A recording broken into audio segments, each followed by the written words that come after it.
जब मैंने शिव को गुरु माना, किसी ने तो कहा नहीं था, कहीं मैंने पढ़ा नहीं था, जब मैंने शिव को गुरु माना तो पूरा अविश्वास था, कोई भरोसा नहीं था मुझको। कहा कि सभी जगह से हताशा मिली थी, निराशा मिली थी, दुख मिला था। तो हमको लगा कि शिव तो शरीर में है नहीं, वो बोलेंगे भी नहीं, तो वहां तो कोई उम्मीद है ही नहीं। लेकिन धीरे धीरे शिव को गुरु मानने के बाद धीरे धीरे जो परिणाम आने शुरू हुए, 6 साल बीता। 74 में, 1974 में, 74 में मैंने शिव को गुरु माना और आया 1980 का साल। मैंने इक्का दुक्का लोगों को कहना शुरू किया। पहले तो कहना शुरू किया कि नमः शिवाय से करिए,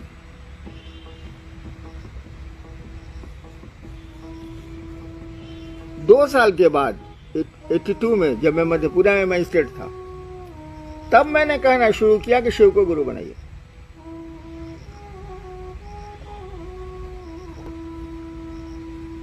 मैंने कहा कि शिव को गुरु बनाने की जरूरत नहीं, वो तो गुरु है, अपना गुरु बनाइए, यानी आप शिष्य बनिए। बड़ी कठिनाई हुई, बहुत परेशानियां हुई, लेकिन मैं बढ़ता गया। उन परेशानियों, उन तलखियों, उन व्यंग शब्दों के बावजूद मुझको लगा कि शिव कमाल के गुरु, जो शरीरधारी गुरुओं से भी ज्यादा नजदीक हैं, ज्यादा बढ़िया से समझा सकते हैं। वो मध्य रात्रि को भी समझा सकते हैं, बिछौने पर भी समझा सकते हैं, कहीं भी समझा सकते हैं। केवल आपको शिष्य बनने का भाव देना होगा। मुझको लगा कि ये कमाल के गुरु, क्यों नहीं लोगों के दिल में शिव को बसाया जाए।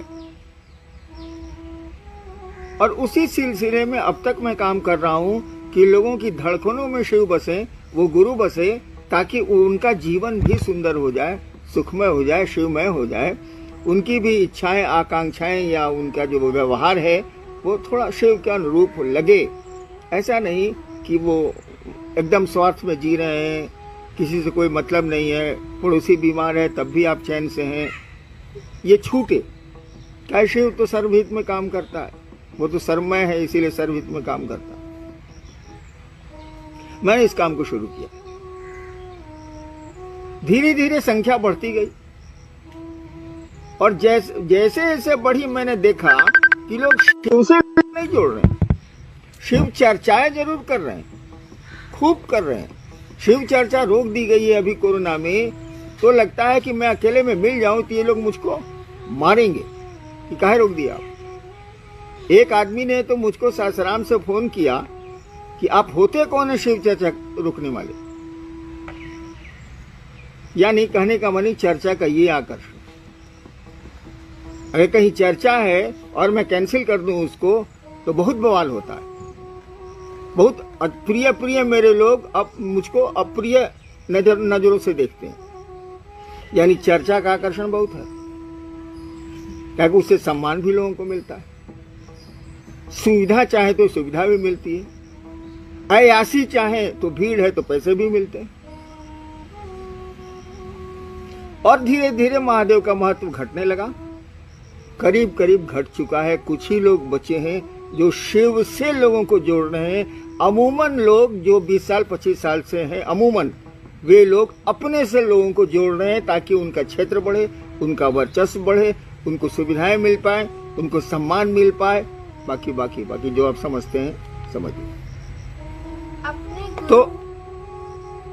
तो मेरे लिए बहुत दुख का कारण था ये कि हम काम शुरू किया था शिव से लोगों को जोड़ने के लिए, शिव लोगों के दिल में धड़के, ये सोच के मैंने काम शुरू किया था। और ये हो क्या रहा है, जो है सो अपनी टफली अपना राग गा रहा है। बहुत क्षेत्रों में देखिएगा, उस आदमी से बिना पूछे उसके क्षेत्र में आप जा नहीं सकते, क्या है उसका राज चलता है, उसका वर्चस्व चलता है, उसका कंट्रोल चलता है। क्या शिव शिष्य के ये लक्षण है? क्या शिव ऐसा ही करते हैं? वो तो नहीं करते। आप शिव के शिष्यों के ऐसा क्यों करते हैं? बहुत जिलों में देखिएगा लोग कहेंगे कि हम तो 40 साल से वही कर रहे हैं जो साहब चाहते हैं, और बाद में देखिएगा कि पूरे इलाके में कभी उसका राज था, पूरा शासन चलाता था वो। और अभी पूछिएगा कि भैया आपको लोगों को शिव से जोड़ना था, आप अपने से जोड़ लिए, तो आपसे मार करने को तैयार हो जाएगा। एक ही उदाहरण उसको दे दीजिए कि आपके पूरे जिले में आपका आतंक है, आतंक शब्द का मैं प्रयोग कर रहा हूं, आतंक है, आप जो चाहते हैं वही होता है शिव चर्चाओं में या परिचर्चाओं में, तो आपका शत्रु हो जाएगा। मेरे बहुत शत्रु हो गए हैं। इस काम के लिए तो शिव कार्य नहीं शुरू किया गया था। ऐसे तो शिव दिलों में लोगों के नहीं धड़केंगे, आप धड़क रहे हैं भाई साहब। कारण जो भी हो वही हो रहा है। और शिव को गुरु मान के आप चले हैं तो कुछ नयापन आना नहीं चाहिए। आज तक गुरु शिष्य परंपरा में शिष्य लोक खो जाए, परलोक खो जाए, ये नहीं हुआ। धरती मिल जाए या आसमान की अलौकिक शक्तियां मिल जाए या फिर मोक्ष मिल जाए, इसी दो काम के लिए ना गुरु शिष्य परंपरा आज तक पूरे विश्व में चली है। आपका गुरु सर्वोच्च गुरु है, सबसे बड़ा गुरु है वो, उससे बड़ा गुरु हो ही नहीं सकता। वो ईश्वर है, महेश्वर है, वह आपका गुरु है। तो आप उसके शिष्य हैं तो कोई नमूना पेश करिएगा ना भाई साहब। आप लोक परलोक के पीछे काहे पड़े? शिव से जुड़िए, आपको लोक भी मिल जाएगा, परलोक भी मिल जाएगा। बहुत शिव से मुझको मिले कि मुझको शिव से बना दीजिए। अभी मैं कैसे बना दूं? गुरु है शिव, शिव से बनेंगे आप, मैं बीच में कहा हूं? लेकिन इसके पीछे उसकी मंशा क्या थी? वो सोचता क्या है? वो सोचता है कि शिव से बनेंगे, कुछ अलौकिक शक्तियां आएंगी और मेरा सम्मान बढ़ेगा। अभी तो 500-600 रुपया लोगों से लेते हैं, अब 5,000, 10,000, 20,000 लेंगे, यही मंशा है। तो लोग तो आपसे छूटा ही नहीं, ये धरती तो आपसे छूटी ही नहीं।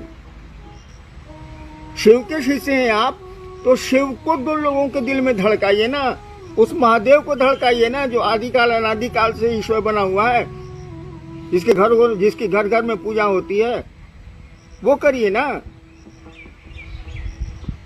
तो ये जो सवाल है कि हमने जिस प्रयोजन से महादेव का काम शुरू किया था वो प्रयोजन नहीं है अब। कुछ लोगों को छोड़ के, कुछ लोग अभी भी हैं, मैं इसको स्वीकार करता हूं और उनको प्रणाम करता हूं, वो हैं, उनको भी, जो चले गए उनको भी।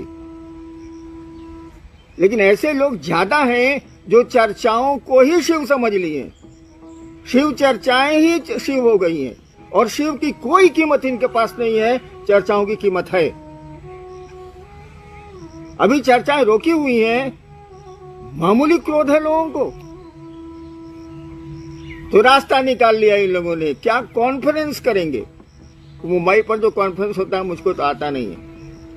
कॉन्फ्रेंस करेंगे, बड़े बड़े सीनियर गुरु भाई जिनको आप कहते हैं, मैं नहीं कहता, वो लोग कॉन्फ्रेंस करते हैं, अपने हेडमैन बने हुए हैं उसके, दे मॉनिटर दी कॉन्फ्रेंस। क्या इसका मानी है?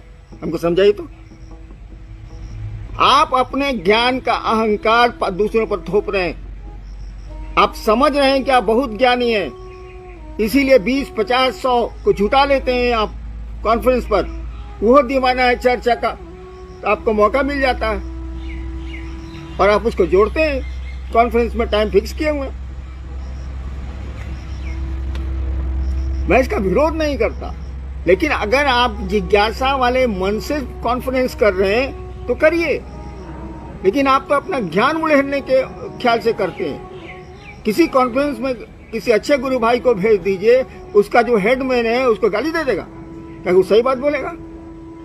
हेडमैन को बुरा लगेगा कि मेरे 25 आदमी के सामने हमको बेइज्जत किया। यही तो हो रहा। कॉन्फ्रेंस हो रहा है कि मजाक हो रहा, अपने ज्ञान का प्रकटीकरण हो रहा। अरे शिव जो दया के अक्षर स्रोत हैं, वहां लोगों को नहीं प्रेरित कर रहे हैं आप, वहां लोग नहीं जा रहे हैं, शिव से नहीं जुड़ रहे हैं, ज्ञान से जुड़ रहे हैं। ज्ञान हमेशा खतरनाक होता है। कहा जाता है कि ज्ञान के कांटे से अज्ञान को निकाला जाता है और फिर दोनों कांटे फेंक दिए जाते हैं, ज्ञान का कांटा भी गड़ता है। इस सवाल पर मैंने थोड़ा सा कड़ा बोल दिया, माफी चाहता हूँ। कह गया अब तो मैं मरने वाला हूँ, आप गुस्सा करके भी हमको ज्यादा क्या कर सकते हैं, मरने वाले को फिर तो मारिएगा नहीं, लेकिन मैं बोलूंगा जरूर, मैं कहूंगा जरूर। और महादेव की दया हुई तो कुछ अच्छे लोगों में शिव व्यक्त होंगे, तब क्या कीजिएगा। अभी तो मैं अकेला हूं, लेकिन अकेला रहूंगा नहीं मैं। जो लोग आएंगे और आपको कहेंगे कि आप गलत कर रहे हैं, अपने ज्ञान का प्रकटीकरण कर रहे हैं, अपने ज्ञान के अहंकार का प्रदर्शन कर रहे हैं, आप वो कॉन्फ्रेंस में करें या चर्चा में करें आप, और कुछ नहीं है ये। चलिए और सवाल है। अपने गुरु के प्रति कृतज्ञता शामिल करने से क्या तीनों सूत्र सहायक हैं? एक सवाल आया है कि क्या अपने गुरु के प्रति कृतज्ञता, यानी गुरु दक्षिणा का मानी होता है कृतज्ञता गुरु के प्रति, कृतज्ञता प्रदर्शित करने में ये तीनों सूत्र सहायक हैं। देखिए, तीनों सूत्र अगर अपने लिए किए जा रहे हैं तो ये कृतज्ञता नहीं है। जैसे मैं कर रहा हूं, मेरा बच्चा बीमार है, गलत नहीं है, इसको गलत नहीं समझिएगा। मेरा परिवार में कोई आदमी अस्वस्थ है, मैं महादेव से दया मांग रहा हूं, ये गलत नहीं है, लेकिन ये कृतज्ञता नहीं है, यह व्यक्तिगत जरूरत है, इसीलिए मांगा जा रहा है। कुछ लोग तो जरूरत के लिए मांगते हैं गुरु से दया, कुछ लोग फुटानी के लिए मांगते हैं। तो फुटानी को तो काट दीजिए, उसका मैं विरोधी हूं। जरूरत के लिए मांगते हैं, मैं इसका विरोधी नहीं हूं। आदमी करेगा क्या? अगर अपने लिए मांगा जा रहा है, तीनों सूत्र किया जा रहा है, तो ये कृतज्ञता नहीं, ये गुरु दक्षिणा नहीं। अगर शिव के लिए तीनों सूत्र किए जा रहे हैं तो ये गुरु दक्षिणा। महादेव लोगों के दिलों में धड़के, महादेव की ऐसी दया हो कि लोगों के दिल में शिव बसे। क्या कि अभी शिव दिलों में बसे नहीं, हमारे आपके नहीं बसे हैं, तो बेचारी जनता क्या करेगी। वो दिलों में बसे तब ये गुरु दक्षिणा, तब ये कृतज्ञता है। अगर शिव के लिए आप तीनों सूत्र कर रहे हैं, उनके लिए दया मांग रहे हैं, यानी आप भी शिव से जुड़िएगा, दूसरों को जोड़िएगा, उनके लिए कर रहे हैं। शिव से कोई जुड़ेगा तो शिव के लिए जुड़ेगा। गुरु चर्चा कर रहे हैं इसीलिए कोई शिव से जुड़े। नमः शिवाय कर रहे हैं कि गुरु को प्रणाम हो, आप पर दया मिले, सब पर दया मिले, और लोग शिव से जुड़े, शिव से जुड़े। शिव के लिए अगर तीनों सूत्र हो रहे हैं, ये कृतज्ञता, ये गुरु दक्षिणा।